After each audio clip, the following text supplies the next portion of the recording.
তৃতীয় শ্রেণীর প্রিয় শিক্ষার্থী এস আলদার স্যার ইউটিউব চ্যানেল থেকে তোমাদের সবাইকে স্বাগতম। আজকে তোমাদের শেষ সময় সেরা প্রস্তুতি নম্বর 1, অর্থাৎ আগামীকাল থেকে কিন্তু তোমাদের পরীক্ষা শুরু হয়ে যাবে। তাই শেষ সময় সেরা প্রস্তুতি হিসাবে আমি বাংলা, ইংরেজি, গণিত, পরিবেশ অর্থাৎ 4টি বিষয়ের উপর 4টি সেট তোমাদের একটা স্কুলের প্রশ্ন হিসেবে আমি দিয়ে দিয়েছি।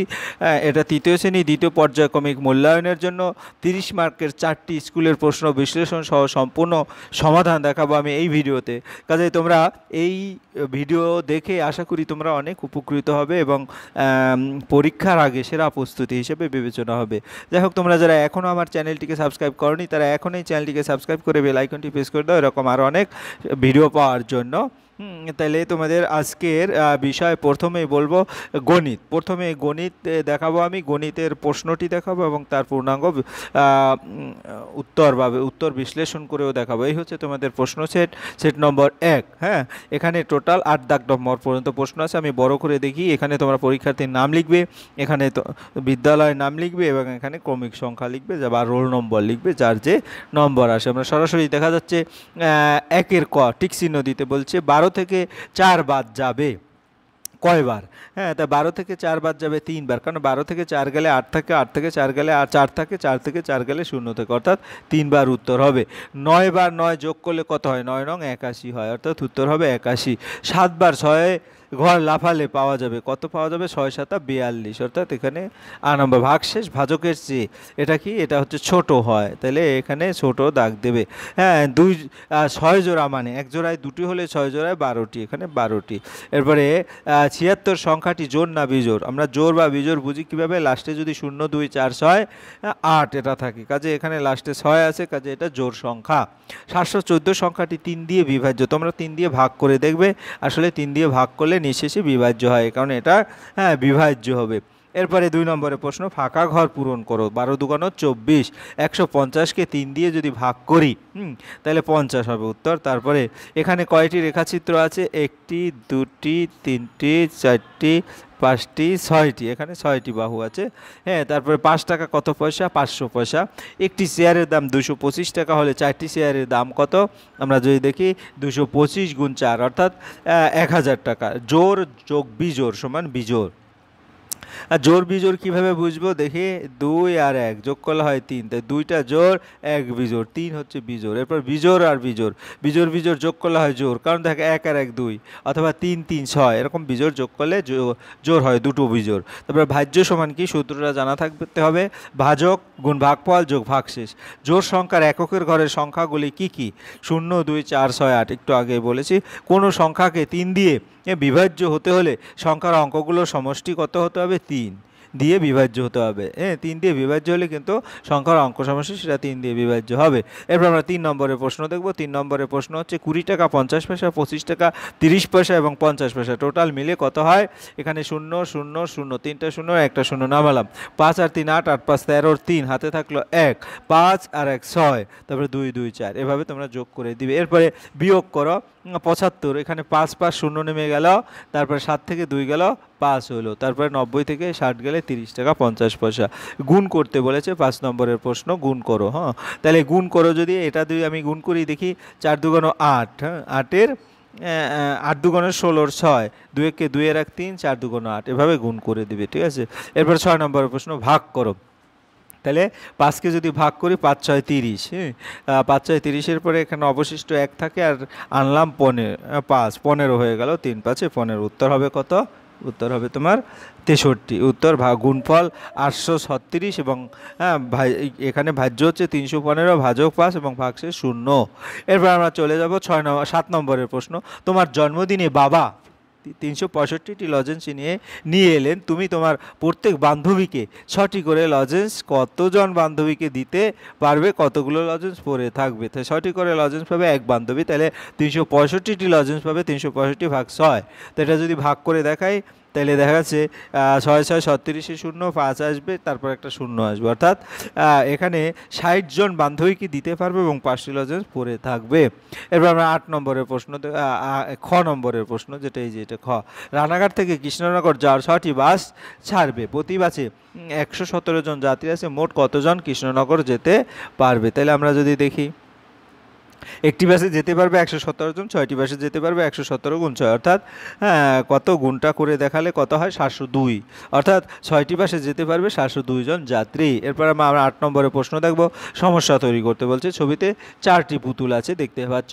সমস্যা, 4টি পুতুলের দাম 200 টাকা হলে একটি পুতুলের দাম কত? আমরা সমাধানও যদি দেখি 200 দিয়ে 4কে ভাগ করলে 50 টাকা উত্তর হবে। যাই হোক, এই ছিল তোমার গণিতের প্রশ্ন। এবারে আমরা দেখব কোন প্রশ্ন আছে পরিবেশ। পরিবেশের একটি সেট আছে, পূর্ণমান 30 থাকবে, সময় থাকবে 60 মিনিট। এটা এই ভিডিওতে সেট নম্বর 2। তাহলে পরিবেশের প্রশ্নটা আমরা একটু দেখে নেই। এখানেও ঠিক একইভাবে তোমরা নাম এবং তোমার ক্রমিক সংখ্যা লিখবে। যাই হোক, আমি সরাসরি চলে যাচ্ছি। আসলে এটা পরিবেশ না, এটা বাংলা প্রশ্ন। তাহলে বাংলা প্রশ্ন, তাই দেশ। হ্যাঁ, বাক্স থেকে শব্দ গুছিয়ে নিয়ে শূন্যস্থান পূরণ করো। দেশ হবে কি? দেশ হবে হিংসা। হ্যাঁ, তারপর যাত্রী কি হবে? যাত্রী হবে তোমার যাওয়া। তারপরে গুল্ম কী হবে? গুল্ম হচ্ছে গুষ্ম কী হবে? গোপ। আর আদি হবে কি? ধূলিঝড়। আদি হচ্ছে ধূলিঝড়। এরপর বাক্স থেকে বেশি বিপরীত শব্দ লেখো। ঘন। ঘন কী হবে? ঘন হচ্ছে লঘু। এই যে লঘু আছে। তারপর অনুকূল কি হবে? অনুকূল হবে প্রতিকূল। এই যে প্রতিকূল। তারপরে ঘরে কি হবে? ঘরে হবে বাইরে। এবং উচিত কি হবে? উচিত হবে অনুচিত। আশা করি বুঝতে পেরেছ। এরপরে বিশ্লেষণ করো, অর্থাৎ বর্ণ বিশ্লেষণ করতে বলছে বস্তু। তাই বয় হসন্ত কিন্তু যত রকমের তোমার কি আছে তোমার ব্যঞ্জন বর্ণ আছে, তার নিচে হসন্ত বসবে। আর ব যোগ অ যোগ এর নিচে একটা হসন্ত আছে, যোগ ত যোগ উ বস্তু। ঠিক আছে। এরপর আমরা চলে যাব 4 নম্বরের প্রশ্নে। বাম দিক এবং ডান দিক মিল করতে হবে। তাহলে বাম দিক ডান দিক যদি মিল করতে বলি, তো টকটকের সাথে কি? লাল। মিটমিটে চোখ, কনকনে ঠান্ডা, ধবধবে সাদা, এভাবে তোমরা মিলিয়ে দেবে। এরপরে যেটি আলাদা সেটিকে গোল করো। কচ্ছপ, তিমি, হাঙর, বাঘ। এটা বাঘটা আলাদা, গোল করবে এরকম। তারপর পৃথিবী, জগৎ, দুনিয়া, সূর্য। পৃথিবীর এই অপর নাম জগৎ, দুনিয়া, কিন্তু সূর্যটা আলাদা, এখানে সূর্যের উপর আদায় করবে। এরপর শাখা, জল, পোশাখা, শেকড়। এখানে জলটাকে তোমরা আলাদা করবে, কারণ বাকিগুলি গাছের এই অংশ। এরপর 6 নম্বরের প্রশ্ন। সঠিক বিকল্পের তলায় দাগ দাও। ঠিক আছে। তাহলে প্রথমে কি বলছে? আমি কেবল যাব একটিবার 7 সমুদ্র 13 নদী পার হবো, অর্থাৎ এই 13 নদীর উপরে টিক মারবে। যে যন্ত্রের সাহায্যে সূর্য অন্যান্য নক্ষত্রের কৌণিক উচ্চতা মাপা হয় তার নাম কি? সেক্সট্যান্ট যন্ত্র। অর্থাৎ এই সেক্সট্যান্ট যন্ত্র দিয়ে মাপা হয়। তারপরে সানটাকে অবস্থিত, হ্যাঁ, সানটা আছে মার্কিন যুক্তরাষ্ট্রে অবস্থিত, অর্থাৎ মার্কিন যুক্তরাষ্ট্রের উপর তোমরা টিক মেরে দেবে। ঠিক আছে। এরপর আমরা চলে যাব ঘ নম্বরে। মানুষের শ্বাস প্রশ্বাসের জন্য দরকার কি? অক্সিজেন দরকার। হ্যাঁ, তাহলে আমরা অক্সিজেন লিখে দেবো। তারপর লিপিদের বাড়ি 11 11 উপরে দাগ দেবে। তারপর একটি কাল্পনিক ফুল হচ্ছে জবা, টগর নাকি পরিজাত? তাহলে উত্তর হবে পরিজাত। ঠিক আছে। এরপরে আমরা 7 নম্বরের প্রশ্ন দেখব। 7 নম্বরের প্রশ্ন যদি বলি, মধুমাঝি নৌকোতে কি আছে? মধুমাঝি নৌকোতে পাটে বোঝাই করা আছে। মধুমাঝি নৌকাতে পাটে বোঝাই। মানুষের গাছের শাখা পোশাকায় কি কি ঝুলিয়ে রাখতো? মানুষ গাছের শাখা পোশাকায় নিজেদের পোশাক, পরিচ্ছদ, বাস্ক, তারপরে পেট্রা থলি ঝুলিয়ে রাখতো। এরপরে গ নম্বর। কে জুঁই ফুলের রুমাল বুনবে? হ্যাঁ, বাবুই গিন্নি জুঁই ফুলের রুমাল বুনবে। এরপরে ঘ নম্বরের প্রশ্ন। ঘ নম্বরের প্রশ্ন হচ্ছে আরাম কবিতাটি কে লিখেছেন? আরাম কবিতাটি শঙ্খ ঘোষের লেখা। তারপরে মার কাছে দেখো গিয়ে কেমন সুন্দর পুতুল এনেছে। এই পুতুলটি দেখতে কেমন ছিল? হিংসুটি গল্পে সুকুমার রায়ের লেখা মামার দেওয়া। পুতুলটি ছিল টুকটুকে, রাঙা গায়ে, লাল জামা আর পায়ে লাল জুতো পরা, আর তার চোখগুলো মিটমিটিয়ে ফুটফুটিয়ে, মুখ হাত পা কচি কচি ছিল। এরপর আমরা পরের প্রশ্ন যাব। পরের প্রশ্ন দেখবো ইংরাজি প্রশ্ন। এটা সেট নম্বর 3 হিসাবে ইংরাজি প্রশ্ন। আমরা ইংরাজি প্রশ্নটা এই যে দেখতে পাচ্ছি। এখানে ঠিক একইভাবে তোমরা নাম লিখবে, বিদ্যালয়ের নাম, ক্রমিক সংখ্যা লিখবে। যাই হোক, আমরা প্রশ্নের উত্তরে সরাসরি চলে যাচ্ছি। এখানে তোমাদের দেখো কম্প্রিহেনশন আছে। মোহন ইজ মাই ফ্রেন্ড। মোহন আমার বন্ধু। He lives in Guwahati. সে গুয়াহাটি বাস করে, যেটা আসামে অবস্থিত। It is a beautiful place. এটা হচ্ছে একটা সুন্দর জায়গা। Covered by green trees. এটা সবুজ গাছপালায় আচ্ছাদিত। Mohan has a special friend in his neighbourhood. মোহনের একজন স্পেশাল বন্ধু আছে, যেটা তার প্রতিবেশী। She is a parrot. সে হচ্ছে তার একটা টিয়া পাখি। She comes to see him everyday. সে এখানে আসে প্রতিদিন। She is beautiful like a queen. সে একটি সে খুব সুন্দর রানীকে পছন্দ করে। She has very colourful feathers. তার ছিল খুব সুন্দর পালক। মোহন কলস আর বুল বুলি, মোহন তাকে বুলি বলে ডাকে। Buli is strawberry with her beak, তার ঠোঁট দিয়ে স্ট্রবেরি খায় Buli. He gives corn seeds every day to feed বুলিশ, Mohan waits for her visit as early. উদ্গ্রীব হয়ে থাকে, মোহন তার সাথে ভ্রমণ করার জন্য উদ্গ্রীব হয়ে থাকে। দি ফ্রেন্ডশিপ ইজ প্রিসিয়াস ফর মোহন। হ্যাঁ, এই বন্ধুত্ব তাদের কিন্তু মোহনের সাথে যে বন্ধুত্ব সেটা হচ্ছে মহৎ। যাই হোক, তারপরে what does Mohan live, Mohan lived in Guwahati. Who is the special friend of Mohan, হ্যাঁ কে স্পেশাল ফ্রেন্ড মোহনের? Parrot is the special friend of Mohan. What is her name is Buli. এরপরে 2 নম্বর বি নম্বর যেটা আছে ম্যাচ কলাম, নেইবারহুডের সাথে লোকালিটি, প্রিসিয়াসের সাথে, হ্যাঁ ভ্যালুয়েবল মানে মূল্যবান, প্রিসিয়াস অর্থাৎ এটা মূল্যবান। তারপরে বিউটিফুল, বিউটিফুল হচ্ছে গর্জিয়াস। এরপর আমরা চলে যাব সিতে, সির প্রশ্ন। এটা কি আছে? স্ট্রবেরি আছে। তারপরে কি আছে? আর পরেরটা কি আছে আমরা যদি দেখি ফিদার। তারপরে fill in the blanks with water from the help box. Fishes breathe in water with the help of কি? গিলস। তারপরে dash is a problem now, pollution is a problem now. তারপরে dash are long the thin parrot insect body, এটা হচ্ছে টট are long thin parrot in insect body. The crane, হ্যাঁ crane feathers, হ্যাঁ সারসের যে পালক, হিম এ গুড লেসন। 20 কি? 20 ফ্রগিস ওয়েন টু স্কুল। তারপরে the dash wise fish know how to solve a problem গেল। এরপর আমরা পড়েছি dash welcome rain, trees welcome rain. তারপর the peacock met a crane in the lake by chance. এরপর 3 নম্বরের প্রশ্ন হচ্ছে answer the following question any 3। Who are called, হ্যাঁ aquatic animal, give example. Fishes are called aquatic animal, example হচ্ছে রুহি, হিলিশা। What did the first fish believe in? The first belief in fate. How is the weather in the summer season? In summer season, generally from March to June, is characterized by intense heat and largely dry condition. What did the wise fish overhear? The wise fish overheard that 2 fishermen would come to catch the big fish of the lake. Write a sentence how water is polluted.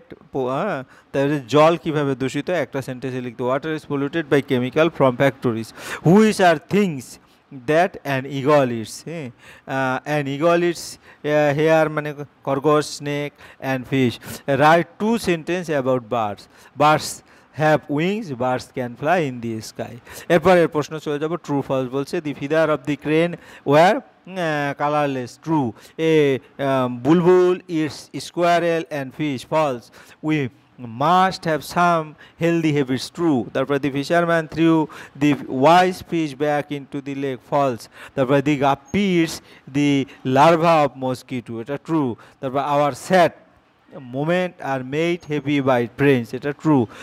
To throw waste on the sea beach, এটা false.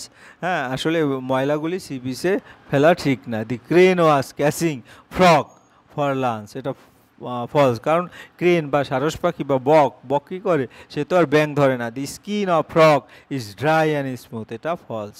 তারপরে এরপরে আমরা যদি match কলামে with কলামে, garbage হচ্ছে pollution অর্থাৎ ময়লা আবর্জনা, সেটা কি দূষণ ঘটায়। পিকক হচ্ছে ড্যান্স, পিকক নাচতে পারে। বার্ডস হচ্ছে কেস বাচের কি একটা খাঁচা লাগে। ওয়াটার হচ্ছে স্নো। তারপরে পমফ্রেট হচ্ছে কি, পমফ্রেট স্যালাইন ওয়াটার, হ্যাঁ অর্থাৎ লবণাক্ত জল। তারপর আমরা choose the right word and fill in the blanks any 2। তো এখানে the folded tongue is seen in frog. তারপরে fishes can breathe with the Giles.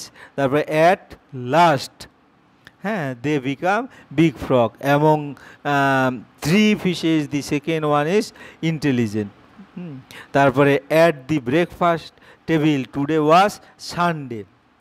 Right which sound the following birds make, pigeon coo, তারপর robin হচ্ছে whistle. তারপরে fill in the chart using the word from the given help box, যেমন সি দেন হবে কি স, গো when. তারপর কাটেই চেঞ্জ হবে না এবং আক্স হবে আক্সড।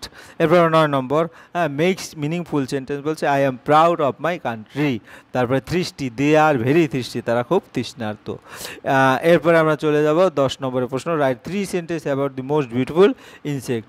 বাটারফ্লাই বাটারফ্লাই হচ্ছে মোস্ট বিউটিফুল ইনসেক্ট। তাহলে বাটারফ্লাই দিয়ে আমরা 3টা সেন্টেন্স লিখবো। Butterfly is an insect, it has 4 beautiful wings, butterflies like to suck the juicy of flower, butterflies have 2 antenna, আমি এখানে 5টা দিয়েছি। I love to see butterfly, আমি বাটারফ্লাই দেখতে পছন্দ করি। Write 4 sentence about fish. A fish can aquatic animal that lives under water, যে এটা হচ্ছে একটা কি জলজ প্রাণী, তাই না? এটা বাস করে কোথায়? পানি, জলের নিচে। It can breathe outside the water, it can not breathe, জলের বাইরে শ্বাস প্রশ্বাস নিতে। It can breathe only in the water with the help of its gill, ফুসফুসের সাহায্যে কেবলমাত্র সে কী করে, এর শ্বাস প্রশ্বাস নিতে পারে জলে। They can swimming very fast under water, অর্থাৎ জলের নিচে তারা খুব দ্রুত সাঁতার কাটতে পারে। A normal fish has a life span of 20 year, একটা নর্মাল ফিশের জীবনকাল হচ্ছে 20 বছর। এই ক্যাটফিশ হ্যাজ, কিন্তু ক্যাটফিশের জীবনকাল 60 বছর। তারপরে আমরা পরের প্রশ্নে চলে যাব, সেটা হচ্ছে কি পরিবেশ। বাংলা প্রশ্ন দেখব।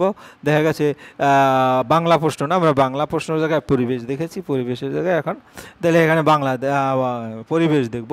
তাহলে প্রশ্নটা আমরা দেখেছি, এখন উত্তর। কলকাতার পোস্ট অফিস নম্বর, কলকাতার পোস্ট অফিস নম্বর হচ্ছে 700, এটার উপরে টিক মারবে। ভূমিকম্পের এলাকায় বাড়ি হয় কাঠের। তারপরে আবোল তাবোল লিখেছেন সুকুমার রায়। তারপরে পুণ্যলতা ছিলেন সুকুমার রায়ের দিদি। তারপরে খেলোয়াড়ের পোশাক বলে জার্সি, খেলোয়াড় পোশাককে বলে, খেলোয়াড়ের পোশাককে বলে জার্সি। এই তো। এবার আমরা 2 নম্বরের প্রশ্ন দেখব। 2 নম্বরে পোস্ট অফিস বাংলায় কি বলে? পোস্ট অফিস যদি বাংলায় বলি ডাকঘর। তারপর সিনথেটিক উলকে ক্যাশ মিলন বলে, শাখা ফেরি একটি লুপ্ত জীবিকা। তারপর শন গাছের, এটা ঘ নম্বর, শন গাছের আর সবচেয়ে শক্ত নম্বর খেজুর পাতা দিয়ে পাটি তৈরি হয়। এরপরে 3 নম্বরের প্রশ্ন, কি কাজ থাকলে লোকে কি ধরনের পোশাক পরে? যেমন ডাক্তার কি পরে? ডাক্তার পরে অ্যাপ্রন। খেলোয়াড় জার্সি হচ্ছে খেলোয়াড়, স্কুলের ছাত্রী হচ্ছে ইউনিফর্ম, এবং পুলিশ পরে খাকি পোশাক, নার্স পরে সাদা পোশাক। 3 নম্বরের প্রশ্ন আমরা দেখেছি। এরপর আমরা 4 নম্বরের প্রশ্ন সত্য মিথ্যা দেখব। বাবার বোনকে মাসি বলে, মিথ্যা। রাস্তায় ট্রাফিক পুলিশ যানবাহন চলাচল নিয়ন্ত্রণ করে, সত্য। যারা মাটির বাড়ি তৈরি করে তাদের বলে রাজমিস্ত্রি, মিথ্যা। পশ্চিমবঙ্গের বিভিন্ন জেলাকে একটি রং দিয়ে মানচিত্র দেখানো হয়, মিথ্যা। তারপরে কর্নিক দিয়ে ইট গাঁথা হয়, সত্য।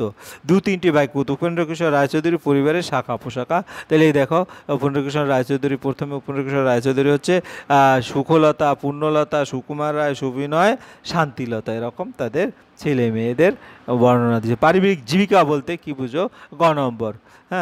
তাহলে আমাদের দেখি এখানে ক নম্বর বলেছি। তারপর পারিবারিক জীবিকা বলতে কি বুঝো? পারিবারিক জীবিকা বলতে বোঝায় পরিবারের সদস্যদের আয়ের উৎস, যা পরিবারের মৌলিক চাহিদা পূরণ করতে এবং জীবনযাত্রা বজায় রাখতে সাহায্য করে। এর মধ্যে রয়েছে চাষাবাদ, ব্যবসা, চাকুরি এবং অন্যান্য যে কোনো অর্থনৈতিক কর্ম। উদাহরণ হচ্ছে কি, বাবা যদি কৃষিকাজ করেন, মা যদি কোনো প্রতিষ্ঠানে চাকরি করেন এবং ছেলে যদি ছোট কোনো ব্যবসা করেন, তবে এই পুরো কাজটি পারিবারিক জীবিকা। 2টি করে জীবিকা এবং নতুন জীবিকার নাম। প্রাচীন জীবিকা, 2টি প্রাচীন জীবিকার নাম হলো শিকার এবং সংগ্রহ এবং পশুপালন। এই 2টি জীবিকা মানুষের মৌলিক চাহিদা পূরণ করতে পারে, এভাবে প্রাচীন সমাজগুলো টিকে থাকতো। এবার 2টি নতুন জীবিকা। নতুন জীবিকা হচ্ছে উদাহরণ হলো ডেটা সায়েন্টিস্ট এবং সোশ্যাল মিডিয়া ম্যানেজার। প্রযুক্তি ও ডিজিটাল প্ল্যাটফর্মের বিকাশের ফলে এই পেশাগুলো দ্রুত জনপ্রিয় হয়ে উঠছে। বর্তমানে পশ্চিমবঙ্গ জেলার সংখ্যা কয়টি? আমরা যদি দেখি, বর্তমানে পশ্চিমবঙ্গের জেলার সংখ্যা 23টি জেলার আছে। এই জেলাগুলি হলো আলিপুরদুয়ার, আমি 4টি বলেছি নাম, আমি অনেকগুলিই দেখিয়েছি, তোমরা যে কোনো 4টি ভালো করে মুখস্থ করবে। কালিম্পং, ঝাড়গ্রাম, পূর্ব বর্ধমান, পশ্চিম বর্ধমান, কুচবিহার, জলপাইগুড়ি, উত্তর দিনাজপুর, মালদা, মুর্শিদাবাদ, দক্ষিণ দিনাজপুর, পশ্চিম মেদিনীপুর, পুরুলিয়া, পূর্ব মেদিনীপুর, বাঁকুড়া, বীরভূম, হুগলি, উত্তর 24 পরগনা, দক্ষিণ 24 পরগনা, হাওড়া, কলকাতা, নদিয়া, উত্তর 24 পরগনা। এই তো, এ হচ্ছে তোমার টোটাল যে 4টি প্রশ্ন আমি সমাধান দিলাম। ভিডিওটি যদি মনোযোগ সহকারে দেখো, আশা করি তোমরা এই সামনের পরীক্ষাগুলিতে অনেক ভালো রেজাল্ট করতে পারবে। যাই হোক, পরিশেষে বলবো, তোমরা যারা এখনও আমার চ্যানেলটিকে সাবস্ক্রাইব না করে আমার ভিডিওগুলি দেখছো, প্লিজ চ্যানেলটিকে সাবস্ক্রাইব করে বেল আইকনটি প্রেস করে দাও। ভিডিওটি দেখার জন্য অসংখ্য ধন্যবাদ। ভিডিওটি ভালো লাগলে লাইক, কমেন্ট, শেয়ার করতে ভুলবে না। আজ এই পর্যন্ত, ধন্যবাদ সবাইকে।